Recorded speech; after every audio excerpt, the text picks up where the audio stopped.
এই গরু আমার কেনা গরু, আমি জোড়া ধরে কিনছি, বেচবো। দাম নাই তো গরু, দাম করে 270, 75 একটা বাজারই নাই।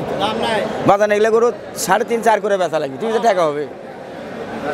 এটা গরু পরে কত খরচ হিসাব করছে? 275, 70 দাম করছে একটা, তাতে আমার লস হচ্ছে। বিক্রি করবেন? আমি চাচ্ছি 3-এর কাছাকাছি হলে বিক্রি হবে। গরুর দাম ভাই, দাম বলতেছে 1,70,000, 75, 78 পর্যন্ত দাম হয়েছে। 1,90,000, 2 লক্ষ টাকা হলে বিক্রি করবো ইনশাল্লাহ। 1,78,000 পর্যন্ত দাম হয়েছে ভাই। জি, 1,90,000, 2 লাখ এরকম একটা আশা আছে। আর বাছাই করতেছি, কিছু গরু আর দাম দর করতেছি, সাধ্যের ভিতরে হলে নিয়ে নেবো আর কি।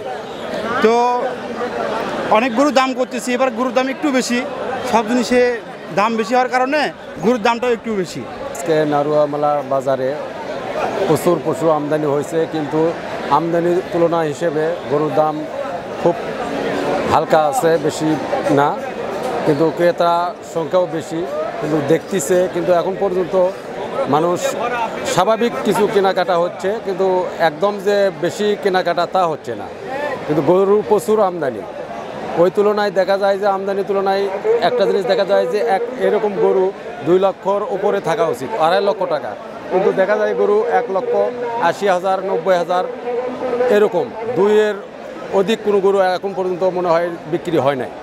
ক্রেতা আছে প্রচুর, কিন্তু ক্রেতা দেখতেছে, দাম করতেছে, কিন্তু সেভাবে মানে চাপতেছে না। আর সাধারণ কৃষক যারা গরু আর কি খামারি বাদে যারা গেরস্থ যারা লালন পালন করছে, তারা কিন্তু ও পর্যায়ে যে খরচাটা গরু খোল ভুসি ইত্যাদি যাবতীয় যেগুলো খরচা, ওই খরচার তুলনায় কিন্তু গরু দাম কিন্তু মানুষ পাচ্ছে না অনেক। ওই তুলনায় কিন্তু অনেক পশু আমদানি হয়েছে নারুয়ামালা বাজারে, কিন্তু সেক্ষেত্রে ক্রেতারা যে দাম হাঁকবে বেশি, সেটা হাঁকিচ্ছে না।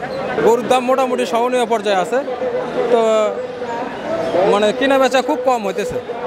যারা গরু নিয়ে আসছে এদের খরচ অনুযায়ী গরুর দাম হচ্ছে না। হ্যাঁ দেখছি, আমরা 3-4টে গরু দেখলাম, তার সাথে দামের সাথে এখনো পড়তে হয় না। আমরা 28 পর্যন্ত কইছি, তারা 35 পর্যন্ত চাইছে, এই ধরনের হয়ে আছে মাঝে মাঝে। আমরা বগুড়া থেকে আছি, আমাদের এই নারুয়ামালা হাটে আমাদের আসলে অনেক ভালো লাগতেছে। কিন্তু দেখি এখন গরুটা, তারপর আস্তে আস্তে দেখতেছি গরু আমরা কিনতে আসলাম, দেখি আমরা ওই সাইডে দেখে আসলাম, ওই সাইডে আমার মামার সাথে আসছি।